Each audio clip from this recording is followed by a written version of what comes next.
I had been married to Claire for 6 years. To the world, we looked like a decent couple, steady jobs, a modest home, weekend dinners with friends. But the truth was, our marriage had slowly been suffocating under unspoken resentments. I kept giving, she kept taking, and I kept telling myself love was about patience. But that night, on my birthday, patience finally snapped. I'd spent weeks planning a quiet dinner, imagining at least a small surprise from her. Nothing grand, just a card, a cake, maybe even a kind word. But when I hinted about it earlier that morning, she looked at me with that dismissive smirk she often wore these days and said, "You don't deserve any gift. Why would I waste my money?" The words landed like a knife. My chest tightened, not just from what she said, but from the tone, cold, cruel, laced with something darker. It wasn't just carelessness, it was contempt. I tried to swallow it down through dinner, but she kept scrolling her phone, barely acknowledging me. At one point, she laughed at a message she received, a laugh I hadn't heard directed at me in years. Something in me broke. I stood up from the table, pushed back my chair, and said quietly, "I'm done here." Her only response was a roll of her eyes. No apology. No regret. Just that icy indifference. I walked out of the restaurant, into the cool night air, thinking maybe I'd just drive aimlessly until I calmed down. That's when I heard a soft voice behind me. "James, wait." It was Sophie, Claire's closest friend. She had been sitting a few tables away with her own group, though I hadn't noticed until now. She caught up with me, her heels clicking on the pavement, her face painted with concern. "Don't let her words eat you alive," she said, touching my arm gently. "She doesn't deserve you treating her so well." I blinked at her, stunned. Sophie was always polite but distant, the kind of friend who never got between us. "Why now?" she sighed, glancing back toward the restaurant. "I wasn't going to say anything, but after what she just said to you, I can't stay quiet anymore." A chill ran through me. "Say anything about what?" Sophie lowered her voice. "Claire's been seeing someone else. 4 months.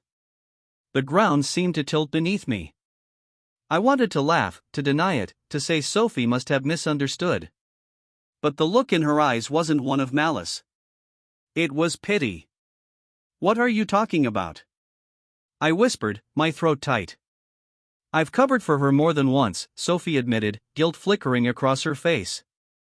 "She'd tell you she was with me, but she wasn't." I tried to believe maybe it was harmless, until I saw the messages myself. "She's been meeting David. Your colleague, right?" The name hit me like a hammer. David, someone I trusted, someone I'd even invited into our home once. Suddenly, Claire's late nights, her sudden coldness, her mocking words, it all snapped into place. I felt my fists clench. Rage boiled in me, but beneath it was something worse, humiliation. So this was why she thought I didn't deserve anything. Because in her mind, I was already nothing. Sophie looked at me, almost pleading. "I shouldn't have told you like this. But I couldn't just watch her tear you down tonight. You're a good man, James. Better than she ever gave you credit for." I don't remember how long we stood there, silence heavy between us. Finally, I nodded and thanked her. My voice cracked, but I meant it. She had given me the truth when the woman I loved only gave me lies. I didn't go back into the restaurant. I drove. Hours blurred past as I replayed every moment of my marriage.